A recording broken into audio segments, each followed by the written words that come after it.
Bonjour à tous, mon nom est François Letarte et bienvenue sur ma chaîne JDRD30, une chaîne consacrée aux jeux de rôle sur table.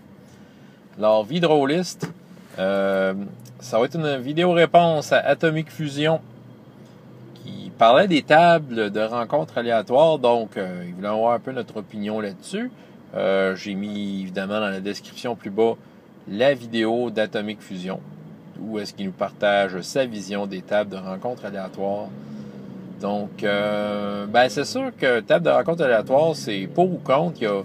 C'est rarement des entre-deux. Hein. Le monde, quand même, soit qui aiment ça vraiment ou qui veulent pas ça du tout. J'ai été longtemps quelqu'un qui ne voulait pas de table de rencontre aléatoire parce que justement, je trouvais que des fois, ça rajoutait un élément bizarre dans ce que tu avais prévu. Mais ça, c'était une époque où je prévoyais des choses. J'ai changé un peu mon fusil d'épaule. Bon, OK, c'est sûr que dans un one-shot, séance unique, j'ai prévu des choses. Parce qu'il faut que l'aventure elle ait une fin.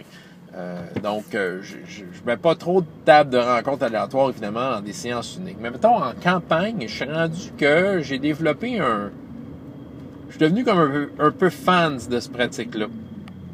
Dans le fond, j'ai découvert les vertus de tables de rencontres aléatoires. Les tables de rencontres aléatoires, premièrement, moi, ma vision à moi, c'est pas juste des monstres. T'sais, ça peut être de toutes sortes d'affaires. Ça peut être des rencontres, des possibilités de roleplay. Ça peut être des genres de personnages non-joueurs typiques que tu peux trouver. Ça peut être des événements. C'est comme il arrive, ça peut être un événement, mettons une catastrophe naturelle, une tornade, je sais pas, là, il peut y avoir différentes choses qui arrivent. Puis aussi, il y a une façon de préparer sa table. Une table de rencontre aléatoire, c'est quelque chose qui se prépare. C'est ça que j'ai appris avec le temps. Parce que c'est sûr que tu prends le livre, mettons, de base de Donjons et Dragons, puis il propose des tables de rencontre aléatoires, mais c'est pas si mal. Je veux dire, il classe par type de terrain. Mettons, il classe par type de terrain, mettons, puis ça, déjà, au moins, ça a une certaine logique. On va retrouver des monstres qu'on devrait retrouver là-bas. Je trouve ça quand même intéressant. Défi fantastique, du moins la version en anglais. Je me souviens pas, peut-être dans Créature de Titan, j'avoue que je me souviens pas probablement. Mais je sais que la version en anglais, du moins, j'ai utilisé les tables de rencontres aléatoires qu'il y a dans les livres de monstres. Puis c'est ça, c'est intéressant. Je vais vous avouer que les tables de rencontres aléatoires amènent justement de l'imprévu. Si tu as prévu de quoi, puis que tu y tiens, là, une table de rencontre aléatoire peut te détruire ça en un jet de dés. J'avoue. Si c'est quelque chose qui rend le maître de jeu inconfortable, c'est peut-être pas une bonne idée.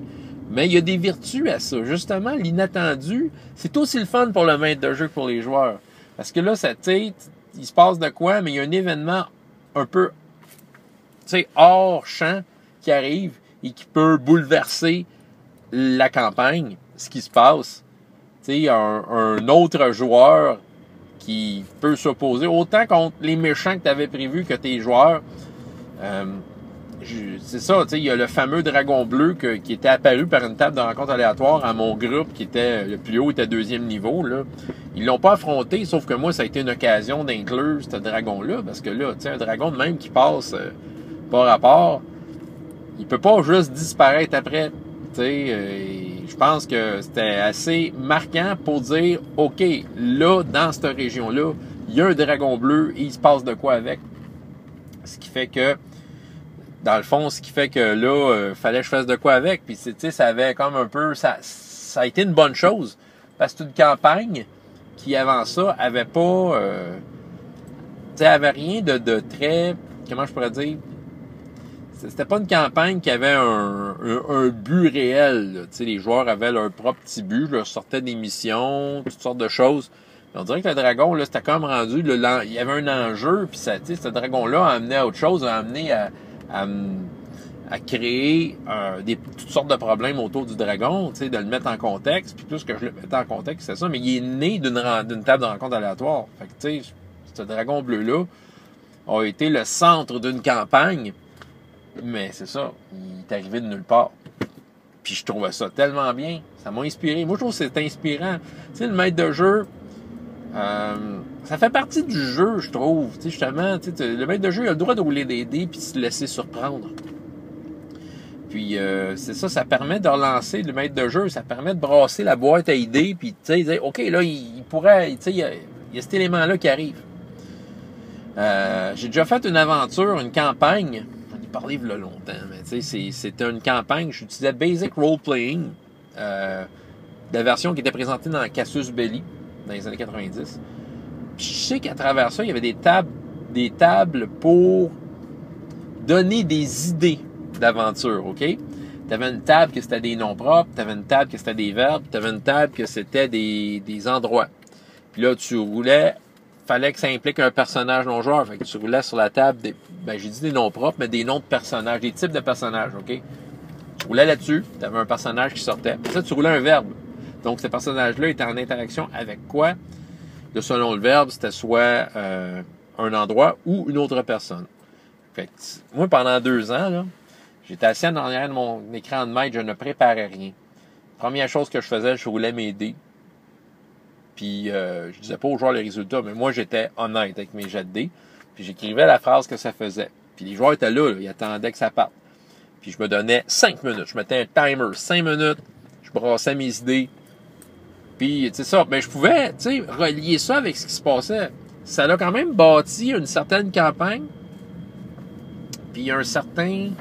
comment je pourrais dire? Ça a bâti un certain... il y avait une consistance. À un moment donné, il y avait un suivi là-dedans. Là. Il y avait de quoi de vivant. Mais à toutes les fois, il se rajoutait un problème, à toutes les semaines, basé sur cette table-là. Moi, mon but, c'était de faire en sorte que la phrase soit inclue quelque part dans l'aventure. Que ce soit le problème principal ou juste un figurant qui représente la scène de cette phrase-là. C'était aléatoire complètement. On a eu du fun, là. Je la referais, cette campagne-là, sérieux. Tu sais, c'est juste parce que je manque de temps pour faire plein de games, là. Mais, tu sais, pendant 2 ans, on a tenu ça. Bon, on avait du fun. Parce que moi, j'arrivais zéro préparation. Tu sais, dans le fond, le seul travail que je faisais, c'était par après, je prenais des notes. C'est ça qui faisait qu'à un moment donné, c'était vivant, cet endroit-là. Puis, ça a été, en tout cas, ça a été une super belle campagne. Complètement improvisée. Fait que, tu sais, les tables de rencontres aléatoires, c'est pas un outil obligatoire, mais voyez-le comme un outil qui est là pour brasser un peu votre campagne puis l'amener dans un endroit où vous n'attendiez pas. Ça permet de raviver des fois peut-être certaines flammes qui ont tendance à pas trop lever. T'sais, on arrive à... On veut mettre de la vie là-dedans. Puis en même temps, justement, je parle de la vie. Table de rencontre aléatoire, c'est peut-être justement... l'aspect vivant qu'on contrôlerait pas. Quand on veut dire dans la vraie vie, là, notre vie est remplie de rencontres aléatoires, hein, on s'entend, là. Si je suis en voiture, je m'en vais à la maison, sûrement arrêter à l'épicerie acheter quelque chose. Je vais peut-être rencontrer un ami qui ça fait longtemps avec qui j'ai pas parlé. Puis c'est ça. C'est une rencontre, là, on s'entend, notre vie est remplie de choses comme ça. Fait que je pense que dans un jeu de rôle, on peut se permettre d'avoir ça. On n'est pas obligé d'être en contrôle de tout notre scénario. On peut avoir cet aspect-là imprévisible, là. On peut se le permettre, un aspect imprévisible qui va juste, c'est ça, va nous surprendre. Ça a été dit. Fait que c'est de même que je vois ça des tables de rencontres aléatoires. Voilà. Questions, commentaires, n'importe quoi, écrivez ça en bas, écrivez ça sur Facebook. Si vous l'avez vu sur Facebook, partagez-nous ça. Allez voir la vidéo d'Atomic Fusion. François Letarte, JDR D30 et jusqu'à la prochaine fois. Ayez autant de plaisir dans la vie que dans les jeux. Au revoir.